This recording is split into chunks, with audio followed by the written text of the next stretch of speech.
একাংশ বাংলাদেশের ভারত বিরোধী মনোভাব আবারও প্রকাশ পেয়েছে। এরা দীর্ঘদিন ধরে পাকিস্তানের প্রতি সমর্থন জানিয়ে আসছে এবং ভারতের বিরুদ্ধে নানা ষড়যন্ত্রে লিপ্ত। তাদের কাছে ভারত একটি শত্রু রাষ্ট্র, যাকে ধ্বংস করাই যেন চূড়ান্ত লক্ষ্য। দেখা যাচ্ছে পেহেলগাঁওয়ের ঘটনার পর সামাজিক মাধ্যমে এই গোষ্ঠী ভারত বিরোধী বার্তা ছড়িয়ে জনগণের মধ্যে বিভ্রান্তি ও ঘৃণা ছড়াচ্ছে।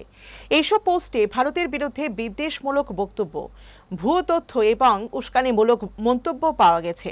তদন্তে উঠে এসেছে এই প্রচারণার অন্যতম একজন হচ্ছেন বাংলাদেশের মোহাম্মদ সাইফুল ইসলাম, যিনি নিয়মিতভাবে ভারত বিরোধী বার্তা প্রচার করছেন ফেসবুক সহ বিভিন্ন মাধ্যমে। সংশ্লিষ্টরা মনে করছেন এই ধরনের প্রচারণা দুই দেশের সম্পর্কের জন্য হুমকি। ভারতীয় নিরাপত্তা সংস্থাগুলিও বিষয়টি নজরে রেখে তদন্ত শুরু করেছে।